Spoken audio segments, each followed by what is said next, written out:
everyone, I'm back today with a wicked spooky Halloween card, perfect for the upcoming Halloween season. I'm using Lawn Fawn's fox costumes before and after, and I love how this set not only has some trick-or-treating little foxes, but it also has some critters that we can use all year round for birthday cards and other friendship cards throughout the year. I'm setting up the images that I want to stamp in my mini Misty, and since I'm going to be coloring with Copic Markers, I'm using Lawn Fawn's Jet Black ink. It's my favorite ink to use when coloring with Copics or even watercoloring. I'm working on some simple 2 to 3 color blending. I find with light colors like orange, sometimes it's nice to do a third color to add a little bit of definition. If you're interested in my coloring methods and some tips and tricks for Copic coloring, below in the description I will link my Copic 101 tutorial. I think if you're new to Copic coloring or you've been struggling with your coloring, it really does help you get a better leg to stand on. So the oranges, the yellows, a little bit of brown, super easy. Now we're going to be coloring the foxes with YR27 and YR14. I'm starting by laying down the shadow with the YR27 on all 3 foxes here. Even though I know I'm going to cover up most of that middle fox with his cute little bat costume, I just still tend to color him. So I'm laying down that shadow on the left side and the crevices. And then I'm going in with the YR14.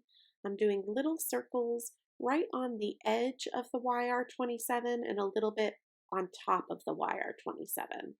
Saturating the paper so that the 2 colors will blend together. And I'm only concentrating on the shadow. I'm not coloring anywhere else on these foxes. And once I get that shadow blended out, that's when I will go back with the YR14 and I'm filling in the rest of the fox with just one layer of that YR14. I'm not doing little circles. I'm not going over it to saturate the paper. And then that's kind of how you get that 3-tone, is by doing a bunch of layers. Well, starting with the dark, then doing a bunch of layers, and then doing one layer. I'm going to finish up coloring these little costumes, a little bit of W6,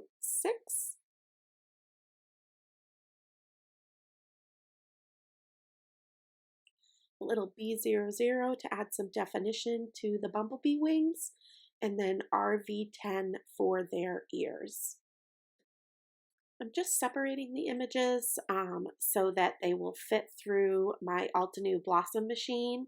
And I was going to edit this part of the video out, but I just wanted to show you guys, one, how come I have so much thermal web purple tape on my Blossom machine, because I use a lot of it at once, but 2, just how awesome it is to have a mini die cut machine like this, where you can just quickly run it through all your little pieces, have it right on your desk. I don't have to get up and down to my bigger machine, and it really does speed up the process of card making for me, and it doesn't interrupt my creativity. With the other part of the cardstock, I am ink blending with some blender brushes and some distress inks, Twisted Citron and Seedless preserves. I basically want it to look like an ombre of the 2 colors for me to cut the word wicked out. I had a little bit of a line happening, so I'm going back in with the Twisted Citron just to smooth that out a little bit more. Love having my glass tabletop because cleaning up inks and messes is really easy, as you can see. I'm using Lawn Fawn's Oliver's ABCs to die cut the Wicked sentiment. You can see I have them stored on the Lawn Fawn magnetic sheets. They're actually like chipboard, they're fairly thick, and I just store them inside an Avery Elle pocket. So it keeps all my letters easy to pull off and all nice and organized. I die cutted the Licked. And now I'm going to fit that W onto the end of that sheet of cardstock. Once I get this done, I am going to die cut the word wicked out of black cardstock 4 times. I'm going to do a little bit of sentiment stacking. I'm using Lawn Fawn's black licorice cardstock. It's 110-pound colored cardstock, so really nice and thick. I'm going to die cut this word 4 times so that I can glue the letters together and stack them up to give some nice dimension to my cards. Using the Lawn Fawn glue tube makes it quick and easy to do this process. You can also see I'm using the Make It by Marco glue tube holder. I sell these in my online shop at my website. I honestly could not live without either of these things. I was never really a wet glue or wet adhesive fan before Lawn Fawn came out with their glue tube, and now I use it so much. And using a glue tube holder makes it so easy. Your glue is always down at the tip, ready to flow out. And as you can see, doing this letter stacking, I can keep the cap off. It's quick and easy. Don't worry about any glue oozing out of the edges. I don't need a lot of glue, but if any does ooze out, the glue tube will dry clear and it will dry matte. So real quick. Layering the ombre letters on top just looks so cute, and this is really going to add some fun dimension to my card without using foam tape, just something a little different. Okay, now for the wicked fun background that you guys are seeing on my card. I'm using some Ranger alcohol ink cardstock in matte black. It comes 5 by 7, so I'm trimming it down to be 4 1/4 by 5 1/2, just your standard A2 card front. I'm using some wide Thermoweb purple tape to adhere the cardstock to my table, but more so to give myself an idea of how far down on the card I want to do the alcohol ink background and to help it so it doesn't seep farther down. I'm using alcohol ink blending solution, Snow Cap Mixative. I'm using Limeade Purple Twilight, and then I'm also using the new alloy in Gilded, which is the gold. I'm starting by squeezing on some of the blending solution, just a little bit, and then adding that Snow Cap Mixative.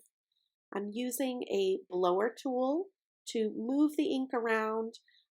It doesn't move a ton on the matte black cardstock, not as much as it does on Yupo or glossy cardstock, but I'm just kind of moving it around a little bit, and also it's helping dry it. I'm putting this base down so that my colors will really pop off of the black cardstock.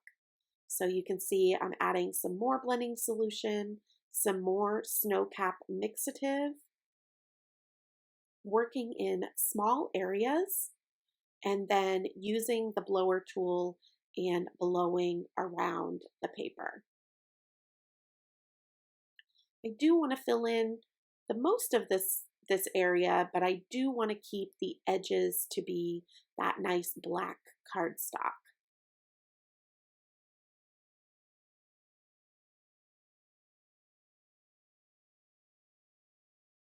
So we're just adding a little bit more of that Snow Cap Mixative.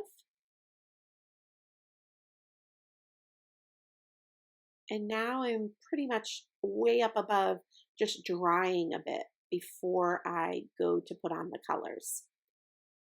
So here I'm starting with Limeade, the lime green, adding a few drops here and there and the blower tool. And then I'm going right in with some purple Twilight.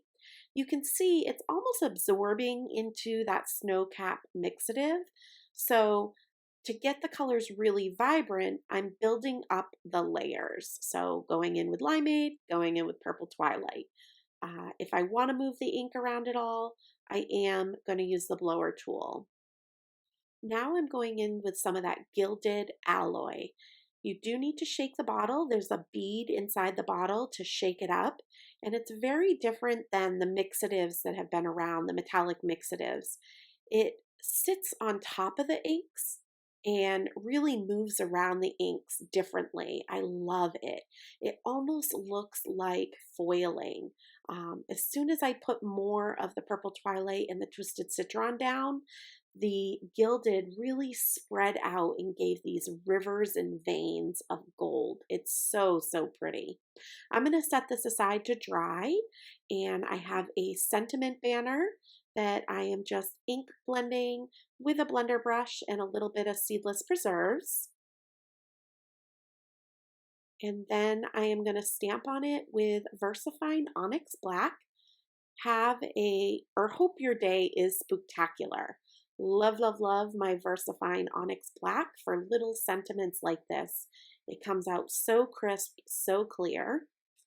Grabbing the little boo off of the stamp set, and I'm going to stamp this onto the Trick or Treat bag with that Versafine Onyx Black.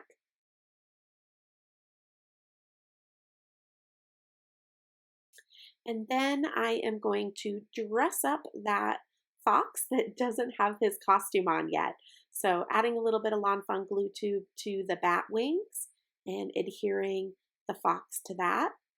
And then a little bit of Lawn Fawn glue tube to his head dressing to make him look even more like a bat, and adhering that to him as well. I'm going to add the little Trick or Treat bag to the skeleton Trick or Treater. And now I'm going to glitter all the things. I'm using my Quickie glue pen, adding it to the ghost, the bumblebee wings, and the bones on the skeleton, and I'm dipping it into the Lawn Fawn Prisma glitter. And then I'm adding it to a little bit of the bumblebee, the jack-o'-lantern face, and the bat costume, and I'm dipping it into the Gina K Black Onyx glitter. It is so pretty. All right, so I'm gently pulling away that Thermoweb purple tape. You can see it's seeped under the tape a little bit. I'm okay with that. Again, it was more just to kind of stop the flow. So now I'm adding a little bit of black sparkle cardstock from the Lawn Fawn Autumn Sparkle mix. I already put some pop dots behind all of the critters, so I am now just assembling the card. Adding the skeleton on the far right, and then I'm actually going to add the bumblebee to the far left, giving myself an idea of where to put that adorable little bat, and then filling in the in-betweens with the little birdie jack-o'-lantern and that birdie little ghost. Adding the letters Wicked, you can see I started adding the W on the left and the D on the right, and I'm working left to right to fill in towards the center. I added the sentiment banner, trimmed off the edge, and there we go. That is my wicked spooky Halloween card using the alcohol ink matte black cardstock and playing with the alcohol inks. I hope you guys had so much fun watching this. I hope it inspires you to make a spooky card, and please leave in the comments below, do you make Halloween cards? Have you started yet? Would love to hear what you have to say. Thanks for watching. Bye.